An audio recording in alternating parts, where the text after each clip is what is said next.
C'est un plaisir et un honneur de clore cette semaine de la citoyenneté qui a donné beaucoup de belles interventions. Alors, j'espère bien être à la hauteur. Au moins, je vais l'essayer. J'allais dire, voilà votre école, voilà mon école, mais c'est pas le cas. N'a rien à voir avec mon école ou avec votre école. C'est une des écoles, c'est le lycée Henri IV à Paris, un lycée extraordinaire. On connaît bien son histoire. C'est pas la réalité de mon école, c'est pas la réalité de vos écoles. Ça, c'est mon école, DIS, Dallas International School. Voilà où je suis maintenant. Je suis dans une de ces fenêtres-là que vous voyez. C'est intéressant. Je ne sais pas si vous, en tant que peut-être quelques-uns parmi vous, vous êtes des directeurs, des chefs d'établissement, des enseignants. Voilà. Je ne sais pas si vous êtes, si vous avez rencontré cette situation que moi j'ai rencontrée, pas seulement dans mon école actuelle, mais dans les autres écoles que j'ai dirigées ou j'ai travaillé. Des conversations au mois d'octobre, normalement c'est pas au mois de septembre, c'est plutôt au mois d'octobre, où il y a des enseignants qui me disent, écoutez, je pensais qu'une école française à l'étranger n'était pas comme ça. C'est déroutant, c'est déstabilisant. Voilà, je ne sais pas si je comprends bien une école française à l'étranger. Et ça vient très souvent d'enseignants qui sont vraiment fantastiques, des bons enseignants, d'excellents enseignants. Mais c'est vrai que l'expérience d'une école française à l'étranger peut être un peu déroutante en tant qu'expérience. Et je ne sais pas si ça dépend du pays, bien sûr en Amérique du Nord en particulier, parce qu'on pense qu'on vient dans un pays, voilà, c'est les États-Unis, c'est le Canada, où finalement on pense qu'on a la même tradition, et après on se rend compte qu'il y a beaucoup de différences. C'est pour ça que je me pose la question qui est au cœur de ma réflexion d'aujourd'hui. C'est quoi alors une école française à l'étranger? En fait, c'est quoi une école? Je crois que ça va me permettre de parler de citoyenneté, parler de cette citoyenneté au pluriel que je voudrais partager avec vous. Alors en fait, c'est quoi une école? J'essayais de trouver, ou peut-être d'élaborer moi-même une définition de l'école. C'est quoi l'école? C'est quoi l'école? Je vous avoue que j'ai pas cherché la définition dans le dictionnaire de l'Académie française, mais plutôt dans ma tête, dans mon esprit, en tant qu'enseignant, en tant que chef d'établissement, en tant qu'éducateur. Je voulais essayer de réfléchir à la nature de l'école. Pour moi, l'école, et je la définis là comme une institution qui propose un voyage émancipateur au cours duquel chaque enfant, grâce à l'acquisition du savoir, s'épanouit en tant que personne, en tant que citoyen, en tant qu'humain, afin de pouvoir contribuer un jour au progrès collectif de l'humanité. Je vais me pencher sur les différents éléments de cette définition parce que je pense que ça pourrait nous aider à la réflexion autour de la citoyenneté. Voilà. Pour commencer, et vous voyez maintenant que j'ai souligné le mot institution. L'école, c'est une institution. L'école, ce n'est pas n'importe quoi. Ce n'est pas un arrêt d'autobus. C'est une institution. Une institution, ça veut dire une structure sociale qui a été établie par la loi, mais pas seulement par la loi, par la tradition. C'est dans notre imaginaire. C'est pour ça que c'est quelque chose, c'est un lieu spécial. Même la profession qui est liée à l'institution, il y a quelque chose de très spécial dans la profession d'enseignant. Il y a une certaine dignité, peut-être comparable à la dignité, je ne sais pas, d'un médecin, par exemple. Et peut-être que vous êtes conscient du fait que, par exemple, les enseignants belges, quand ils ont fini leurs études, ils prêtent le serment de Socrate. Avant d'avoir leur certificat d'enseignant, ils prêtent le serment de Socrate. Et je vous le dis, je m'engage à mettre toutes mes forces et toute ma compétence au service de l'éducation de chacun et chacune des élèves qui me sera confiée. Il y a quelque chose de spécial. C'est une institution. Il y a une certaine dignité dans notre profession. Alors, c'est une institution qui propose, je souligne le verbe proposer, ce n'est pas l'école d'un temps où on imposait, on punissait, c'est une école qui propose, c'est une école qui soumet à la réflexion, c'est une école qui inspire finalement les élèves. propose un voyage pardon, émancipateur. J'aime bien l'idée de voyage, voir vraiment l'éducation en tant qu'un grand voyage émancipateur. Pourquoi voyage? C'est l'idée d'exploration, c'est l'idée de découverte, c'est l'idée d'émerveillement. Émerveillement, pour moi, c'est un mot-clé. Je pense par exemple au pédagogue Philippe Mérieux, qui parle beaucoup. euh, il dit que les enseignants doivent vibrer avec leurs connaissances pour ensuite pouvoir transmettre ces vibrations aux élèves, c'est-à-dire cet enthousiasme aux élèves, cette idée d'émerveillement pour arriver, pour atteindre une certaine connaissance. Mais aussi le mot émancipateur, l'émancipation, action de s'affranchir d'une domination, d'une servitude. C'est la servitude, disons, de l'ignorance, de l'obscurantisme que ce voyage émancipateur nous propose. Un voyage émancipateur au cours duquel chaque enfant, et là je souligne le mot enfant. Enfant parce que nos élèves ne sont pas simplement des apprenants, ce sont des élèves. Pardon, ce ne sont pas seulement des élèves, des apprenants, ce sont des enfants. Jean Jaurès, si on se rappelle, si on se souvient de sa lettre aux instituteurs et aux institutrices de 1888, il avait déjà dit ça, c'est-à-dire il avait dit que les élèves ne sont pas simplement des machines à épeler, ils sont des enfants. Alors quand les enfants arrivent à l'école, c'est un développement total, c'est une éducation complète, c'est pas seulement le côté académique, si vous voulez. Et c'est pour ça que le concept anglo-saxon de all-round education, c'est-à-dire une éducation complète, intégrale, où ce n'est pas seulement l'acquisition du savoir en tant que tel, mais aussi des compétences, du savoir-faire, un savoir-être, compétences de vie, telles que Michel Develay les préconise. L'acquisition du savoir. Que sais-je? C'est là où l'enfant répond à la question que sais-je? L'école, finalement, est le dépositaire de la culture humaine. Qu'est-ce que je veux dire par là? C'est-à-dire, quand un élève, quand un enfant apprend les mathématiques, ou l'histoire, ou la géographie, ou le dessin, ou l'art, ou n'importe, ou la gymnastique, finalement, c'est un apprentissage de la culture humaine, de tout ce que les hommes, les femmes, les humains, l'humanité a fait, a inventé depuis des siècles. Il n'y a rien de plus culturel, de plus humain que les mathématiques, par exemple. Alors c'est ça, l'école nous donne ça aux enfants.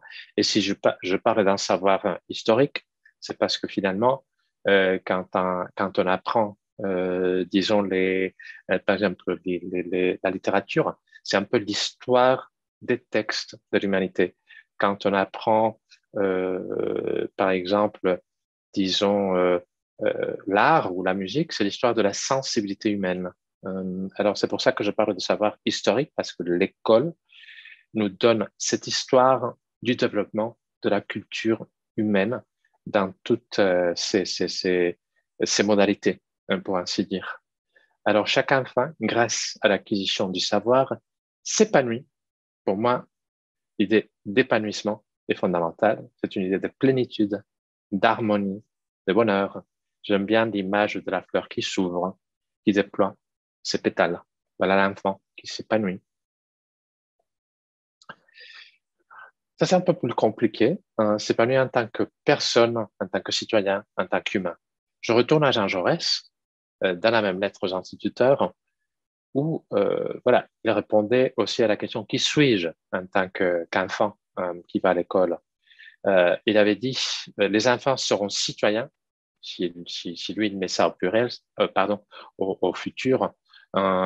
C'est justement parce que les enfants ne sont pas encore des citoyens de plein droit. C'est quand ils arrivent à la majorité qu'on devient un citoyen. Mais voilà, il dit les enfants seront des citoyens et ils doivent savoir qu'est une démocratie libre. Ils seront hommes, ils seront femmes, et il faut qu'ils aient une idée de l'homme, de la femme, de l'humanité.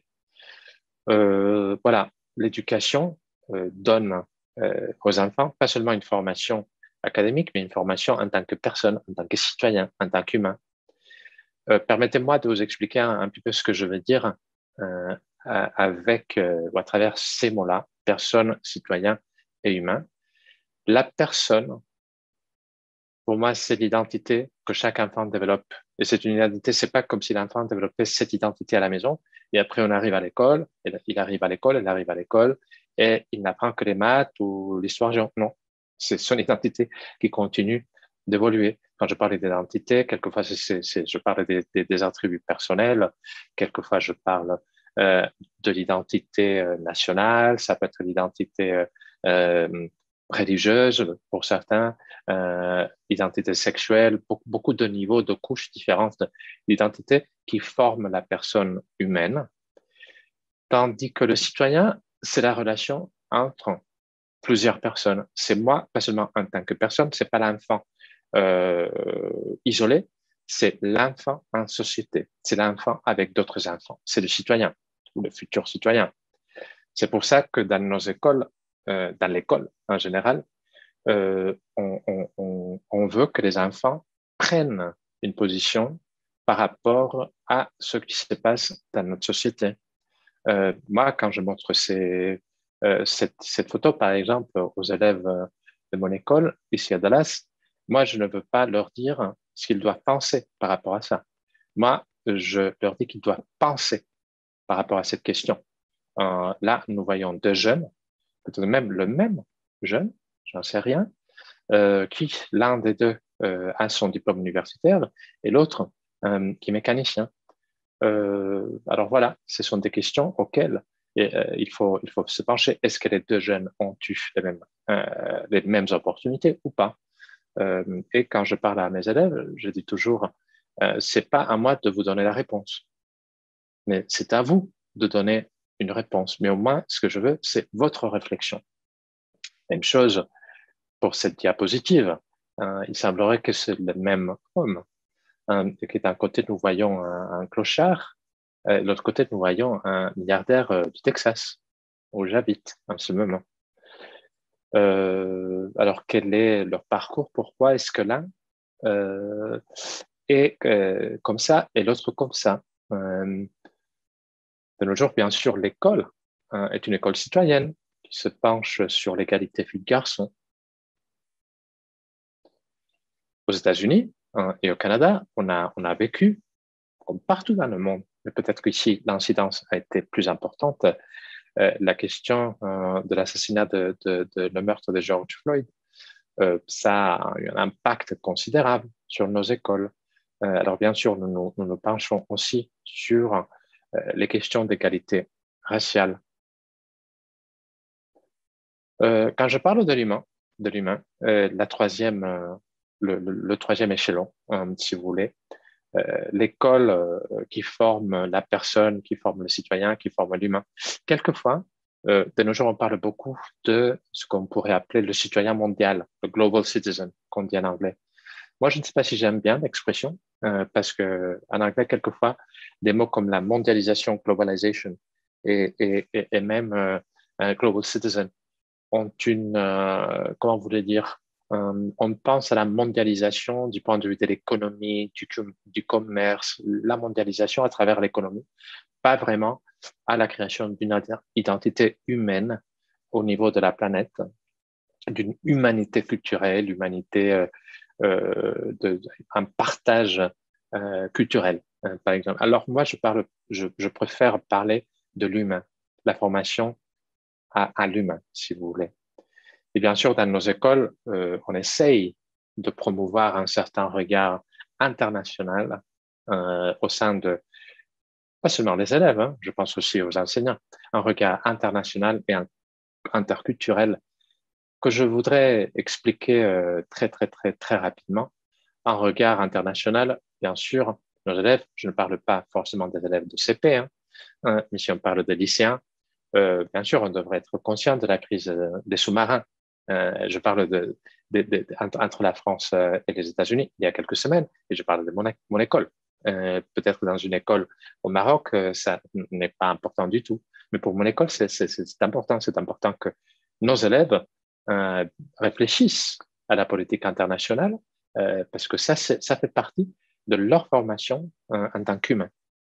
Pas seulement la politique internationale. Bon, voilà, vous avez un autre exemple qui nous a touché ici aux États-Unis très directement. la retraite de l'armée américaine de l'Afghanistan. Je répète, hein, c'est pas question de dire à nos élèves ce qu'ils doivent penser. C'est question de dire à nos élèves qu'ils doivent réfléchir à ces questions sociétales qui sont très importantes pour quelqu'un qui se considère un citoyen du monde, pour ainsi dire, un humain.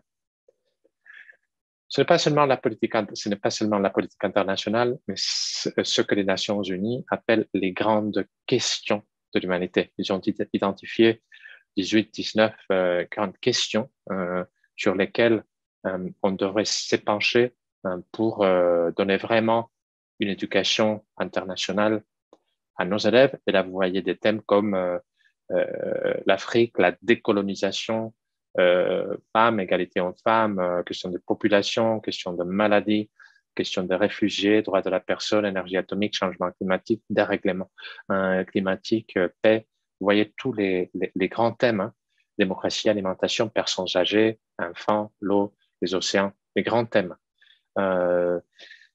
tels qu'identifiés par les Nations Unies. Je dirais aussi que pour cette construction de l'humain, on doit aller au-delà des relations internationales et des grandes questions de l'humanité. Il faut aussi promouvoir ce regard interculturel dont je parlais, parce que c'est justement à travers la connaissance de la diversité culturelle de la planète que nos élèves vont pouvoir peut-être entrevoir l'âme universelle, si cela existe. C'est-à-dire entrevoir les différentes cultures, ce qui nous rend différents, ce qui nous rend très, très similaires aussi en tant qu'humains. Et là, pour vous en donner quelques exemples, bien sûr, quand on lit Assia Djebar, l'écrivaine algérienne, on se penche sur la guerre d'Algérie, sur le rôle des femmes. C'est très, très riche. Je pense aussi à l'écrivain Jorge Luis Borges, l'écrivain argentin, les labyrinthes, la bibliothèque universelle de Jorge Luis Borges. Je pense à Maya Angelou, qui nous offre un témoignage incroyable de l'expérience afro-américaine et de la dignité culturelle afro-américaine aux États-Unis. Je pense à l'écrivain japonais Yukio Mishima, qui m'avait vraiment beaucoup interpellé dans ma jeunesse. Sa torture intérieure, je pense que c'est quelque chose qui attire les jeunes. Au moins, dans mon cas, moi, j'étais beaucoup attiré par cette figure très, très polémique de la littérature japonaise. Ce n'est pas seulement la littérature, c'est l'art qui nous offre une fenêtre vers cette âme universelle. Je pense au Japon, mieux comprendre le mont Fuji, mieux comprendre le côté symbolique des fleurs, des cerisiers, c'est quelque chose de fondamental pour mieux comprendre la nation japonaise. L'architecture, pas seulement l'art, mais l'architecture. Voilà la mosquée Hassan II à Casablanca, qui a voilà, un temple incroyable, très très beau de l'architecture marocaine. La musique, bien sûr, là j'ai mis la 9e symphonie de Beethoven. J'aurais pu mettre de la musique populaire, j'aurais pu mettre, voilà, je parle de la musique en général. Ça nous offre vraiment une fenêtre aussi à l'âme universelle, à ce que l'homme, ce que la femme peut nous donner, nous offrir. Le sport, j'ai décidé de mettre là, voilà, un exemple de sport très, très, très, très français, la pétanque, mais ça peut être le baseball, ça peut être le soccer, bien sûr, qui semble être le sport le plus universel. Mais le sport, ça, c'est quelque chose d'important pour tous les humains. Alors, je reviens à ma définition. C'est quoi l'école? Une institution qui propose un voyage émancipateur au cours duquel chaque enfant, grâce à l'acquisition du savoir, s'épanouit en tant que personne, en tant que citoyen, en tant qu'humain, afin de pouvoir contribuer un jour au progrès collectif de l'humanité. Et ça, ce n'est pas le que sais-je, ce n'est pas le que suis-je, c'est le que fais-je. Quelles seront mes actions en tant qu'avocat, en tant qu'enseignant, en tant que médecin, en tant qu'infirmier, j'en sais rien, pour contribuer quand je serai voilà, à ma profession déjà, quand je serai adulte, pour contribuer au progrès collectif de l'humanité. C'est la dimension éthique de l'éducation, c'est le but éthique de l'éducation, et ça parle de l'action, finalement. Mais alors, c'est là où je commence à me poser des questions. Si c'est une définition voilà, que j'ai essayé d'élaborer euh, à raison de mes expériences personnelles, et je parlais d'un voyage, un voyage émancipateur, est-ce que le voyage est identique pour tous les enfants, dans toutes les écoles, partout? La réponse est sûrement non. Les voyages dont je parle est très différent, j'imagine, en Chine et en Afrique du Sud. Les sirènes ne sont pas les mêmes. Le chant va être différent. Est-ce que le savoir, parce que je parlais là de l'importance du savoir, la transmission du savoir, mais est-ce qu'il y a un savoir universel? Est-ce que le savoir est le même? La réponse c'est que pas exactement, parce que même si on regarde vers la médecine, il y a une médecine occidentale qui est différente de la médecine orientale. Je n'ai pas dit opposé, peut-être il y a une certaine complémentarité, mais c'est pas la même chose. Si je pense aussi au Canada en particulier, les savoirs des Premières Nations, c'est un système épistémologique qui est différent du système des anglophones ou des francophones canadiens. Alors, est-ce que le savoir est le même? La réponse est non. La réponse est non. Même les concepts, je viens d'essayer de développer un petit peu les concepts de personnes, citoyens, humains. Est-ce que ce sont des concepts universels? Sont-ils équivalents partout? Et la réponse est, je pense, non. Et alors quoi? Je vais vous expliquer, je vais vous donner quelques exemples voilà, de mon expérience personnelle, si vous voulez, pour voir que souvent, il peut y avoir beaucoup de tensions en raison de la perspective depuis laquelle nous regardons la réalité, les différentes perspectives. Je vous donne, je répète, quelques exemples plus personnels et d'autres exemples qui sont plus généraux, si vous voulez. Vous le savez peut-être tous, je suis né à Barcelone, je suis espagnol, je suis catalan. Et quand j'étais à l'école en Catalogne, quand j'étais à l'école chez moi, quand on parlait de Francis Drake, on pensait surtout à Drake, le pirate anglais. Voilà, la personne qui volait. Pour nous, c'était un pirate. Après, je suis allé en Angleterre, j'ai passé 24 ans de ma vie en Angleterre, et là, l'Angleterre, c'est plutôt un héros national. Il est plutôt voilà, un grand commerçant, un explorateur. Il est génial. Alors là, j'ai dû apprendre une autre perspective par rapport à cette figure historique du XVIe siècle. Le pirate ou le héros national. Le ETA, euh, voilà, quand j'étais en Espagne et que je parle des années 80, hein, il y a longtemps déjà, et quand j'étais en Espagne dans les années 80 et que je regardais la télévision espagnole, on parlait toujours de l'organisation terroriste. Et vous savez qu'en espagnol, au lieu de dire ETA, on dit État directement. Donc pour nous, c'était l'organisation terroriste État. Voilà, c'est trois mots qui venaient, voilà, c'était comme ça. Après, je pars pour l'Angleterre, et en Angleterre, on ne parle pas d'une organisation terroriste. Là, je parle de la BBC, hein. La BBC, c'est la grande chaîne, et on parlait plutôt d'un groupe séparatiste. Et là, je ne fais aucun jugement de valeur. Je parle simplement de différentes perspectives qu'une nation, une autre nation peuvent avoir sur le même concept, la même chose, la même organisation. Les questions de l'absence de religion d'État en France et aux États-Unis. Il n'y a pas une religion officielle ici aux États-Unis. Il n'y a même pas en France pareil. Il n'y a pas de religion d'État. Est-ce que ça veut dire que le concept sont pareils? Non, tout à fait. Je crois qu'il y a une grosse différence entre les deux. En France, on parle de laïcité, la laïcité à l'école, la laïcité française, la laïcité de la République, un principe fondamental de la République, peut-être la quatrième valeur de la République. C'est parce que la France a une histoire très, très, très particulière, c'est-à-dire en France, étant donné quelquefois les abus historiques de la religion. Et je pense à d'autres époques, je pense à une certaine façon de comprendre la religion catholique par le passé. Il fallait protéger l'État de la religion. Euh, la religion, à un moment donné, a été considérée comme quelque chose peut-être même dangereux. Alors il fallait protéger l'État, la République, de la religion. Tandis que les Américains, pour eux, c'est tout à fait différent. L'absence de religion d'État mène plutôt à un multiculturalisme. Parce que finalement, quelles sont les origines finalement? Il y a eu des Anglais qui, en Angleterre, n'étaient pas anglicans, qui étaient peut-être méthodistes, qui venaient d'autres traditions plus dans la tradition protestante, et qui ont dû fuir et venir aux États-Unis. Je parlais bien sûr du XVIe siècle, du XVIIe siècle. Ils ont dû fuir pour avoir plus de liberté religieuse qu'ils n'avaient pas à l'époque en Angleterre. Alors ici, c'est l'État qui doit protéger la religion.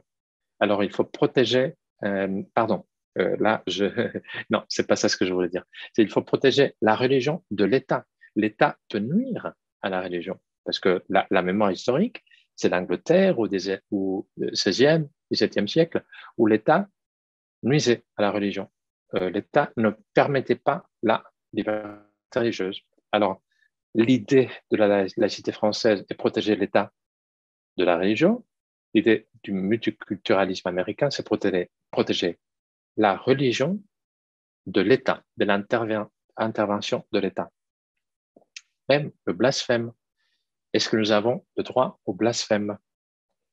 Si on regarde voilà, le monde francophone et surtout la France, la laïcité, ça veut dire qu'il n'y a pas de religion d'État, ça veut dire que le blasphème n'est pas un concept juridique. C'est un concept, si vous voulez, religieux. C'est pas un concept juridique.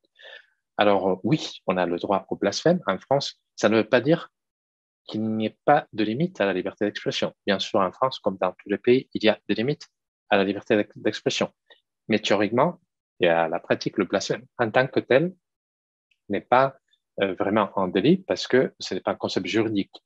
Tandis que dans d'autres pays, le blasphème est un concept juridique et pourtant, il y a le délit de blasphème. On peut regarder aussi aux questions identitaires universalistes. Il y a une différence, je dirais, très, très, très importante entre un regard identitaire américain et un regard français universaliste.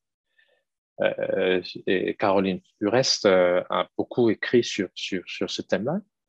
Je vous explique pour ceux qui peut-être que vous ne connaissez pas bien la réalité nord-américaine, mais quand on parle d'un woke, et là j'utilise le terme anglais, anglo-saxon, c'est quelqu'un qui s'est éveillé, pour ainsi dire, c'est pour ça le terme woke, c'est quelqu'un qui s'est éveillé comment vous le dire, à tous les thèmes de racisme, quelqu'un qui veut lutter contre le racisme, mais qui pense que finalement, écoutez, moi je suis blanc, je ne peux pas comprendre la souffrance des Noirs, alors moi je peux être un allié imparfait des minorités. Je ne peux jamais comprendre les minorités. De l'autre côté, l'universaliste à la française, quelqu'un qui pense non, écoutez, il n'y a qu'une seule race, c'est la race humaine. Alors moi aussi, comme le woke, je suis antiraciste, mais pour moi, moi je suis un humain qui comprend les autres humains. Alors par exemple, quand il y a eu la Shoah, peut-être que je ne suis pas juif, mais la Shoah est une attaque contre ma dignité en tant qu'humain. Même si je suis catholique, même si je suis, voilà, moi je suis humain, je suis pas blanc ou noir.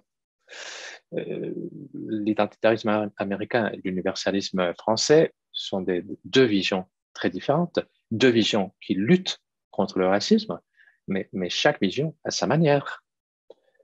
Même s'ils pensent à l'éducation morale et civique, si je pense au Texas, oui, bien sûr, j'ai des élèves français, j'ai beaucoup d'élèves américains, j'ai beaucoup d'élèves américains texans. Euh, Ça sert à quoi qu'ils apprennent les institutions de la République française? Peut-être que ça sert à quelque chose, hein. C'est pour la comparaison entre les différents systèmes. Mais en même temps, il serait intéressant aussi qu'ils apprennent les institutions de la République américaine, des institutions de l'État de Texas et du système fédéral américain. Alors, vous voyez, il y a beaucoup de tensions en raison de la perspective. Euh, un dernier exemple, si vous voulez, de tension entre différentes perspectives.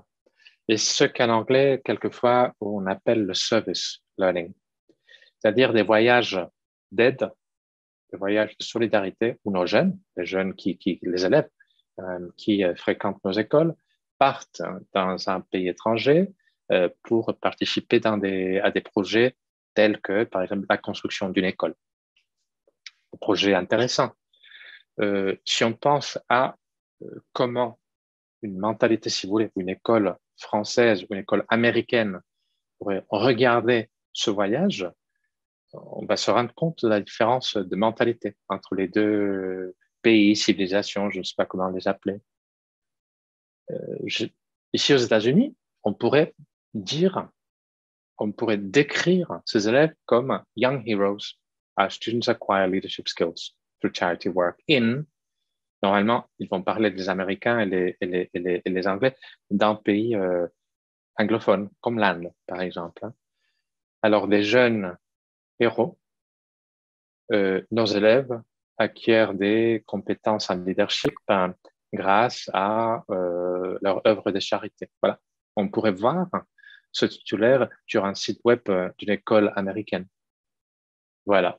Je crois que si c'était une école peut-être française ou francophone, la description du même voyage pourrait être des citoyens engagés, nos lycéens participent à un projet collaboratif et solidaire et ça serait plus souvent un pays francophone, pas anglophone. La différence est fondamentale. Pour les anglophones, c'est là, comment vous dire, c'est l'épanouissement de la personne, des compétences individuelles de la personne, c'est des compétences en leadership. Pour la mentalité francophone, c'est plutôt la solidarité, c'est plutôt l'épanouissement du citoyen, pas forcément de la personne, mais des citoyens. La personne qui s'engage de façon solidaire et qui développe des compétences civiques. Voilà, et c'est le même voyage, c'est les mêmes jeunes. Mais la vision que nous avons de ce voyage peut être très, très différente selon notre perspective individuelle, nationale, même linguistique. Alors quoi? Est-ce que nous tombons dans un désespoir, d'un relativisme destructif? Moi, bien sûr, en tant qu'optimiste, je dis non. Peut-être un relativisme créateur, comme le relativisme de Socrate, c'est-à-dire tout ce que je sais, c'est que je ne sais rien. C'est un relativisme qui me fait penser que oui, je sais beaucoup de choses, mais en même temps, je dois toujours m'instruire, je dois toujours connaître d'autres perspectives, connaître d'autres réalités pour petit à petit me construire. Parce que finalement, ce sont visions du monde qui peut-être quelquefois sont opposées, mais d'autres fois ne sont pas forcément opposées, mais complémentaires. Et si nous adoptons une attitude interculturelle, nous allons pouvoir construire des ponts entre les cultures. J'aime quelquefois parler du mot syncrétisme. C'est la fusion, c'est la synthèse, c'est l'hybridation. Et là, l'hybridation, j'utilise un terme de l'écrivaine Gabrielle Halpern, Tous Centaures. C'est un livre magnifique qui parle de l'hybridation. Alors, je retourne pour boucler la boucle, si vous voulez, à ma question du début. C'est quoi alors une école française à l'étranger, comme dirait? C'est quoi alors une école française à l'étranger? Moi, je pense que les écoles françaises à l'étranger sont des écoles internationales, des écoles interculturelles où nous avons toujours un devoir de questionnement. C'est pour ça que ça peut être déroutant pour les Français qui arrivent directement de France ou pour les Américains, pour qui c'est la première fois qu'ils viennent dans une école française à l'étranger, ici aux États-Unis, une école internationale. Mais nous avons ce devoir de questionnement, je pense. Nos écoles ne sont pas franco-françaises, mais pas américaines 100% non plus, justement parce que je pense que c'est à nous, pour nos Américains, il faut leur faire connaître la réalité telle qu'elle est vécue, telle qu'elle est vue par la tradition française. Et pour les Français aussi, il faut les aider, pardon, à voir la réalité telle qu'elle est vue par les Américains. en woke, on doit comprendre les positions universalistes. Je dis comprendre, hein. Je dis pas adopter. La liberté d'opinion est fondamentale. Mais comprendre, respecter, et vice-versa. Un universaliste doit aussi comprendre la position de l'autre. Nos écoles internationales, pour moi, ce sont des espaces de liberté, de dialogue, de complexité. On ne tombe pas dans le contraire, dans la simplification, voilà, c'est la complexité qui compte dans nos écoles. Et nous pouvons utiliser beaucoup de moyens différents pour essayer de transmettre cette attitude interculturelle. Pour commencer, déjà, dans les différentes matières, les matières elles-mêmes, soit les mathématiques, soit l'histoire géo, soit l'éducation morale et civique, soit les sciences. Je crois qu'elles sont déjà des vecteurs d'interculturalité et qu'il faut les revoir pour s'assurer qu'elles deviennent ces vecteurs d'interculturalité, pas seulement de transmission d'un programme, d'un ministère en particulier, mais aussi des vecteurs d'interculturalité. Quand je parlais un peu du concept anglo-saxon de all-round education, c'est-à-dire la formation complète, c'est parce qu'il faut aller, bien sûr, au-delà des programmes. L'éducation, je répète, on a des enfants, on n'a pas seulement des apprenants, mais des enfants. Alors, profitons de certains dispositifs des écoles anglo-saxonnes pour essayer de transmettre cette complexité, cette attitude d'interculturalité. Dans les pays anglo-saxons, nous avons normalement des assemblées hebdomadaires, nous avons des sessions normalement hebdomadaires aussi de mentorat, des clubs, et je parle de tout ça dans la journée scolaire. Je ne parle pas d'activités parascolaires, en fin de soirée, non, des activités co-curriculaires, qu'on dit quelquefois en anglais, c'est-à-dire des activités avec leur créneau dans la journée scolaire. Alors, utilisons ces assemblées hebdomadaires dans l'espace de présentation d'interculturalisme. Utilisons ces cafés philo, ces discussions à visée démocratique et philosophique en tant qu'espace de discussion justement de ces concepts interculturels. Utilisons les clubs, les sociétés des clubs en tant qu'espace d'action interculturelle. Utilisons le sport, l'art, la musique en tant que vecteur d'interculturalité pour contribuer finalement à la grande aventure humaine. C'est pour ça que, et c'est la nomenclature et ma conclusion, c'est pour ça que, voilà, on pourrait parler, en anglais, vous savez qu'on parle souvent de globalization. Je l'ai mis là, je l'appelais à l'américaine, global citizenship, ce qui pourrait être traduit par la citoyenneté mondiale, je suis un citoyen du monde. C'est une possibilité comme nomenclature à utiliser. Notre possibilité, c'est bien sûr citoyenneté au pluriel. Le problème étant que là, vous avez entendu finalement le S muet, vous l'avez entendu. Citoyenneté au pluriel. Mais c'est parce que je fais la liaison, parce qu'il y a une voyelle qui suit. Sinon, on n'entend pas. C'est pour ça qu'il y a une certaine difficulté.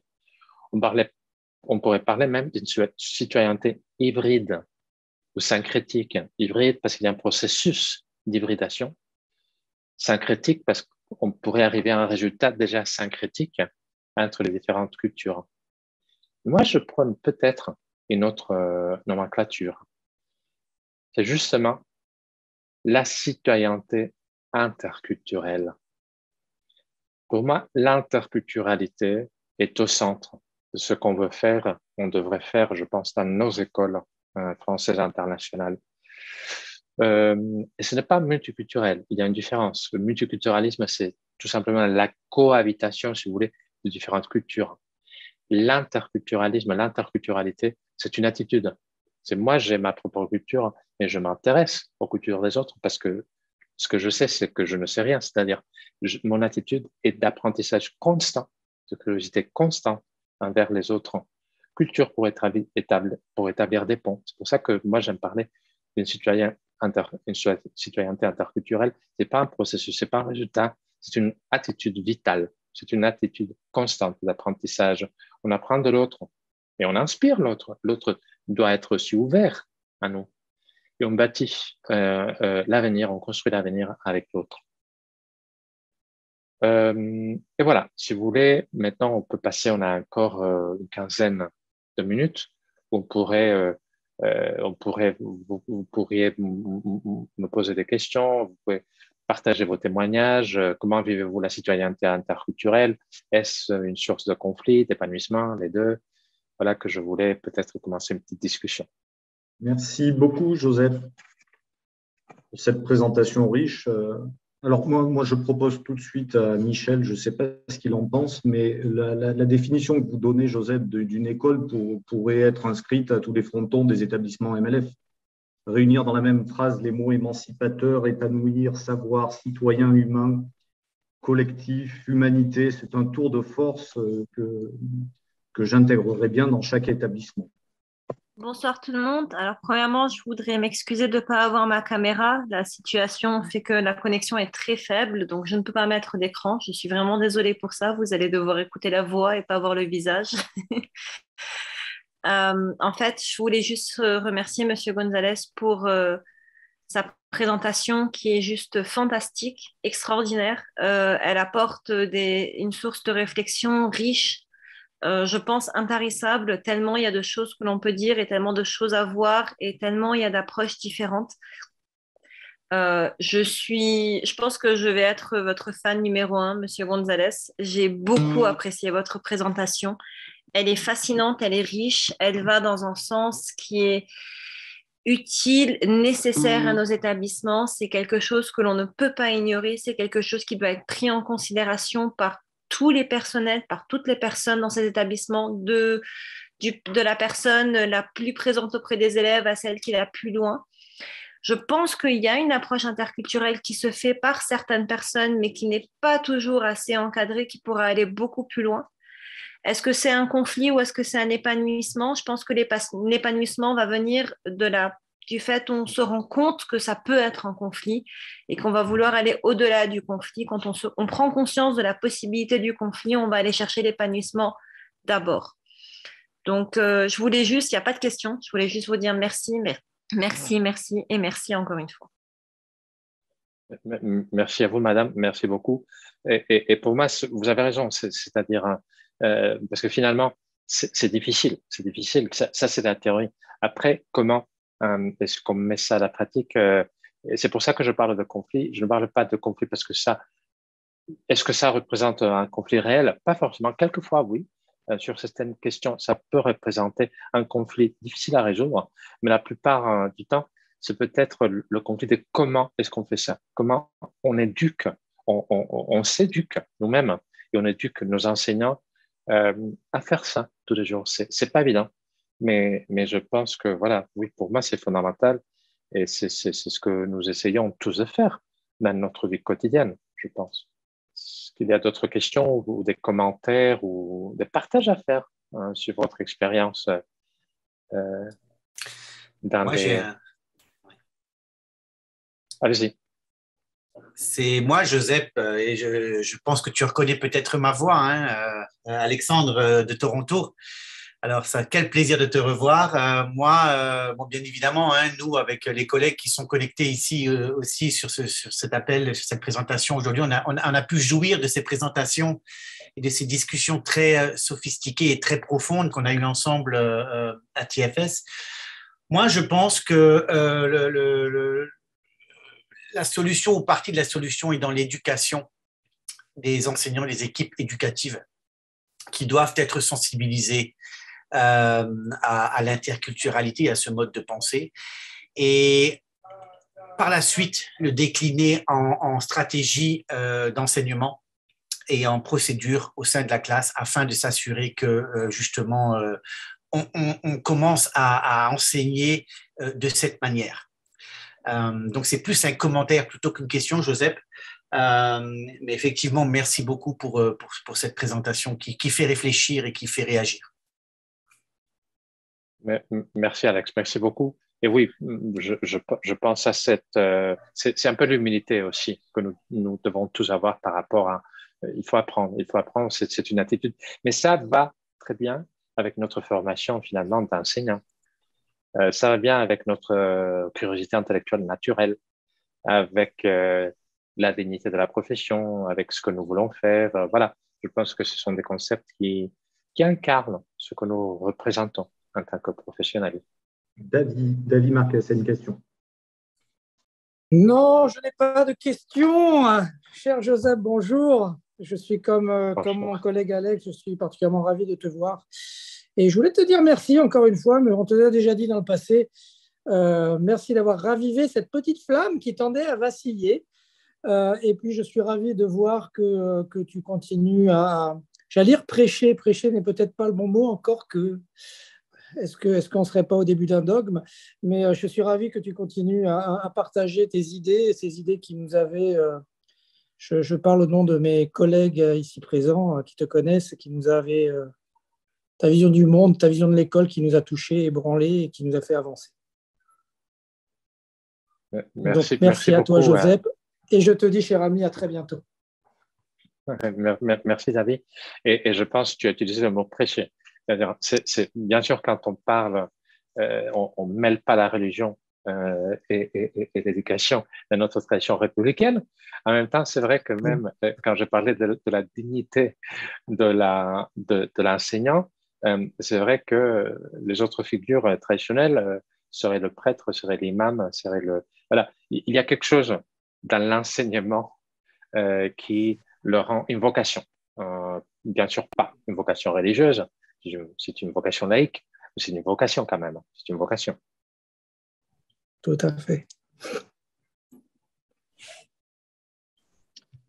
Alors, Joseph, vous avez dit avoir une vision optimiste des choses. Alors, je vais vous en poser une qui est un peu plus pessimiste. On est confronté à une simplification permanente, et notamment en France actuellement.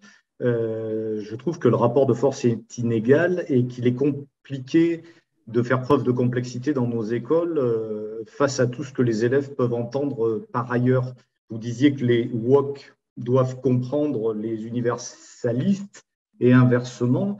Est-ce que vous pouvez partager votre optimisme pour les mois à venir et comment voyez-vous la situation à moyen terme, disons?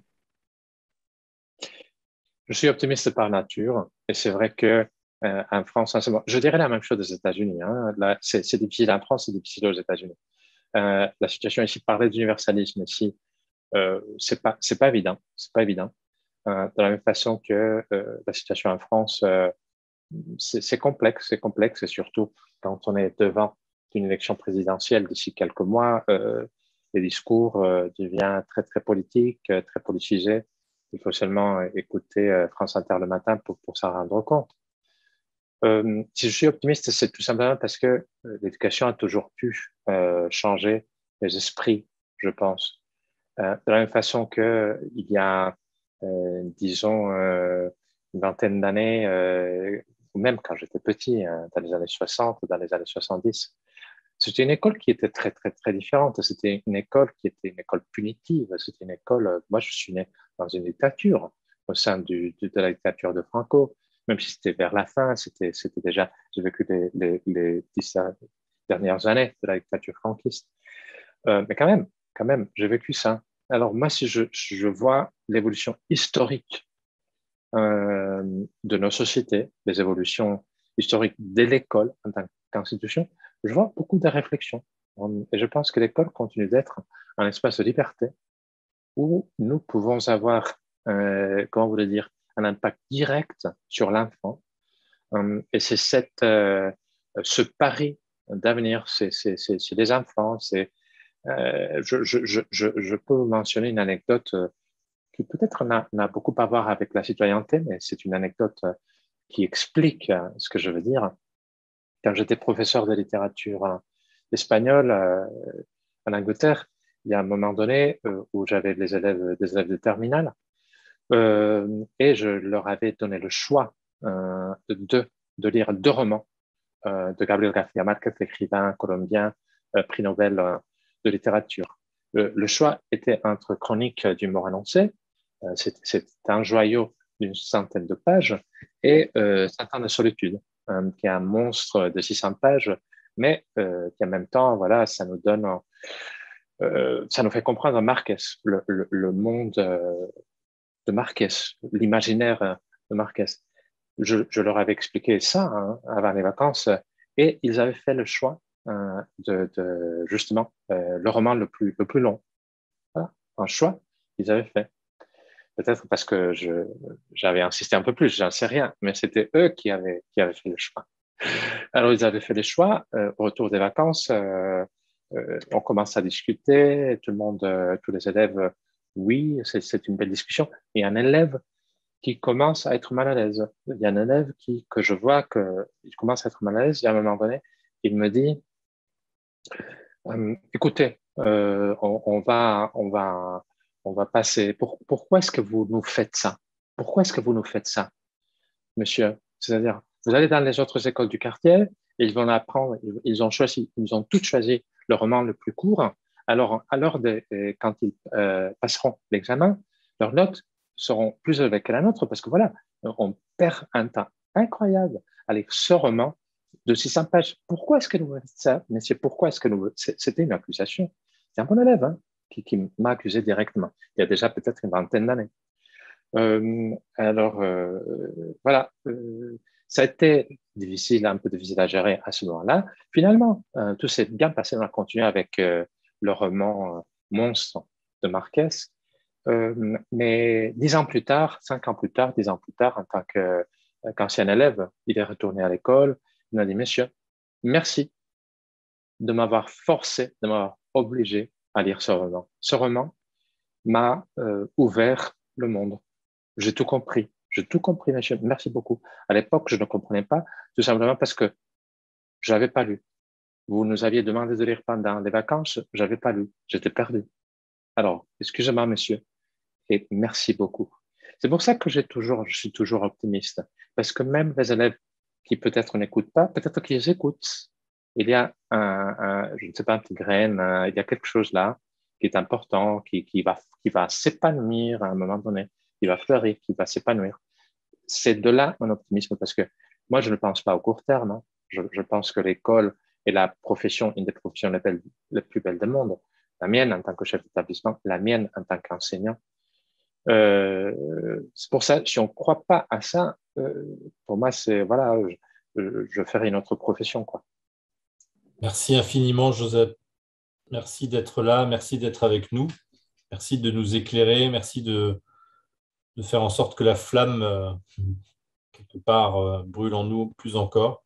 Tu fais partie en tout cas de ces personnes qui comptent dans ce réseau de la MLF et on est particulièrement heureux de te compter parmi nous. On a beaucoup de chance de t'avoir avec nous. La MLF a beaucoup de chance de savoir que tu es un fidèle de cette association et que tu as d'une certaine façon revendiqué le fait de pouvoir continuer à travailler dans ce réseau américain, MLF America pour ne pas le nommer. Tu conclus, je trouve, superbement cette semaine. Il y avait 2000 inscriptions, me semble-t-il, Julie, François, qui avait suivi ça au quotidien. Ça a été riche, intense. Heureusement, les sessions ont été enregistrées. La toute première de Sarah, qui n'a pu activer sa caméra, mais qui a pris la parole tout à l'heure, a merveilleusement commencé avec l'interculture réalité. On termine aujourd'hui avec les citoyennetés au pluriel. Je trouve qu'il y a là un beau symbole aussi dans cette union entre le Liban et l'Amérique du Nord, entre votre façon de développer ces questions liées à l'éducation et à la citoyenneté. On a eu une intervention également remarquable qui a fait beaucoup d'écho. J'en parle d'autant plus que j'ai pu la suivre et c'est celle de Najla Aouli avec Zayed Ayad et Dominique Javel qui ont évoqué justement aussi toutes les questions liées à la laïcité d'un point de vue du Liban, avec cette formule merveilleuse d'une identité inclusive, sachant qu'il y a 18 confessions qui doivent cohabiter. Ils ont eu, je trouve, cette belle formule de l'identité inclusive qui, là aussi, nous a fait réfléchir de ce que peut être cette éducation à la citoyenneté dans un réseau aussi divers que celui de la MLF dans ces 38 pays, avec ces cultures, ces langues qui vivent ensemble, mais qui apportent la preuve qu'en effet, on peut rester optimiste, qui apporte la preuve qu'en effet, ces élèves savent travailler et porter un message d'universalisme et d'humanisme tel que nous le souhaitons, tel que nous voulons le développer. Et sans doute que toutes ces questions sont également l'amorce de la réflexion que nous aurons l'année prochaine pour les 120 ans de l'association, le fameux « Qui sommes-nous » qui désormais se pose. Où voulons-nous aller? Que voulons-nous devenir?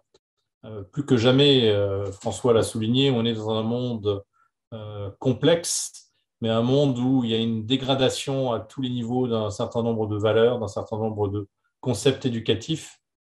Et même si c'est modestement et avec humilité, comme tu l'as dit, Joseph, je crois que c'est important qu'on ne lâche pas, qu'on n'abandonne pas ce que nous sommes, ce que nous voulons être. Et c'est l'occasion du congrès de 2022, où je vous donne rendez-vous les uns et les autres ici présents pour continuer ce débat, continuer à faire vivre ce à quoi nous croyons. Donc merci beaucoup de votre présence, de votre participation.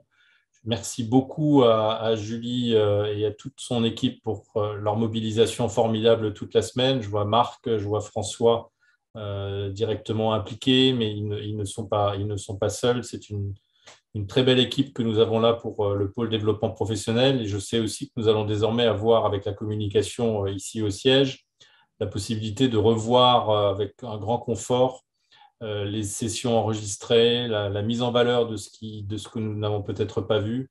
Je sais qu'il y a cette journaliste aussi du monde diplomatique qui a abordé les questions des fake news qui nous polluent les réseaux. Enfin, il y a plus d'une intervention remarquée. C'est la 2e année et je pense que nous avons désormais vraiment pris date pour que ce rendez-vous perdure. Donc, merci à toutes et à tous et pour votre mobilisation et donc à l'équipe qui s'est mobilisée elle-même pour conduire et organiser cette semaine de la citoyenneté. Merci beaucoup. Prenez soin de vous. Profitez du week-end pour ceux qui vont le vivre et à très bientôt.